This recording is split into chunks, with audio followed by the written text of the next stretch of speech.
2017, Norway. Huseby, an independent repairman, receives an unexpected letter. It was a letter from Apple.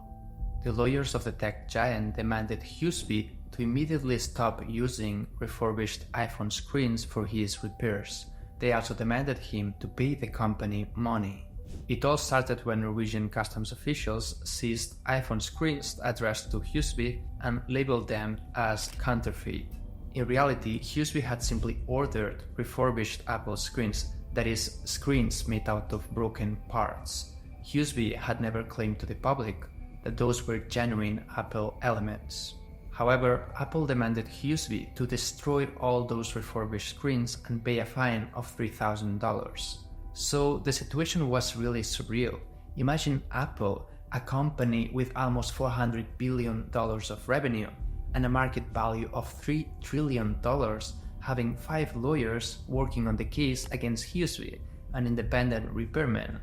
This was truly a David versus Goliath situation, and Huseby thought that the situation was unfair and decided to stand up against Apple and go to trial.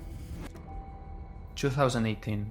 A local court rules that Huseby had not violated Apple's intellectual property because he had never claimed that the screens were Apple originals.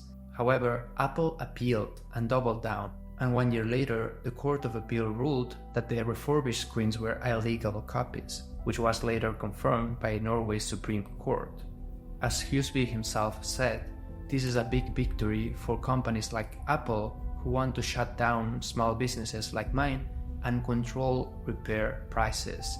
They are blocking competition and creating a monopoly. Huseby was required to pay 23,000 euros in legal reparations to Apple in addition to his own legal costs. So Huseby took a huge risk standing up against Apple and eventually lost. But why does this story matter? And why would Apple put so much effort in fighting independent repairmen? And why would they risk a PR scandal for this? 2019.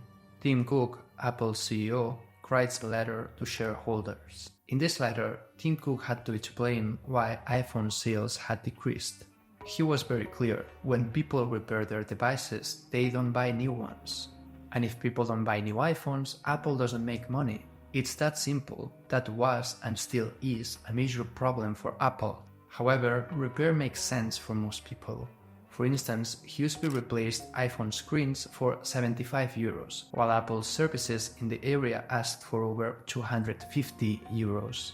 So people were turning to independent repair, and Apple was not happy about that. Measures were required to persuade customers to either not repair or use Apple's repair centers, which have higher prices.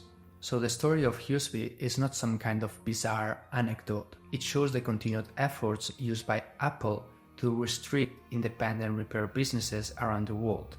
Apple is at war with independent repairmen.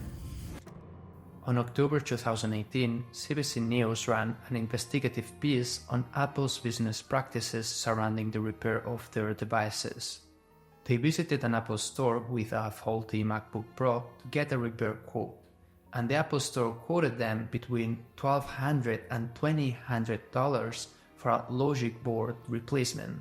They explained that there was liquid damage. Brand is now widely accused of deceptive business practices, and many of those loyal customers are feeling ripped off. But when the MacBook was taken to an independent repair store managed by Rossmann in New York, Rossmann explained that there was no liquid damage and that the MacBook needed nothing other than fixing a pin that was not making contact properly. And indeed, after fixing this, the MacBook worked again.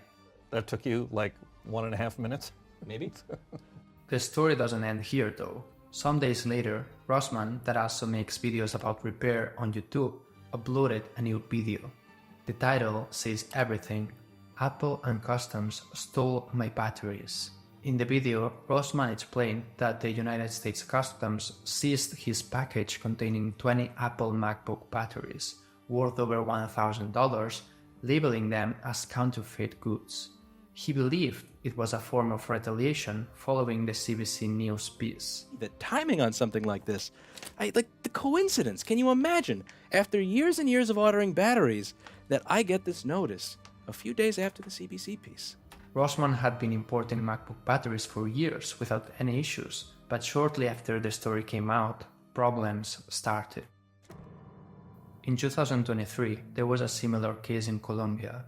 Wilmer Becerra, Repairment and TikTok star, had created a very successful company specialized in repairing Apple devices.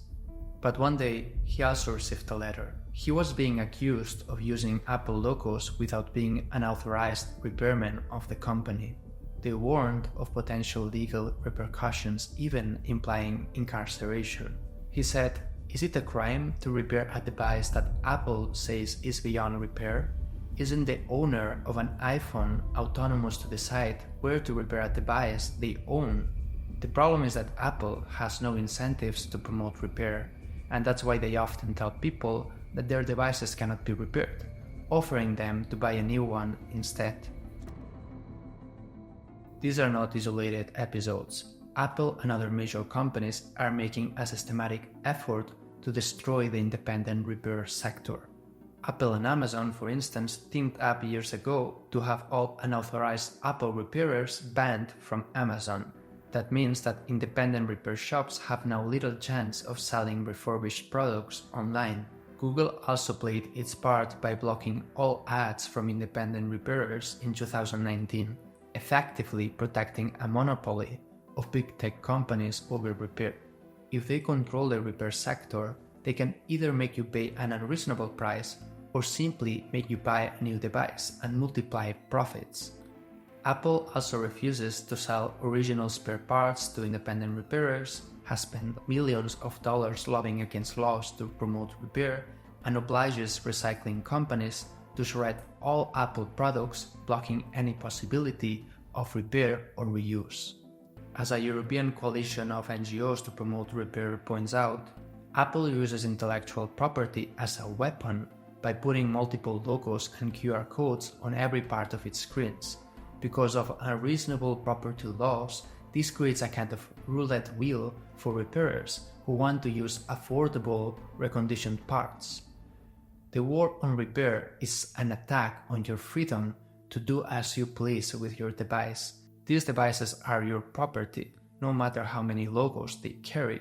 So you should have the freedom to repair them at a reasonable price, no matter how many problems that creates for Apple.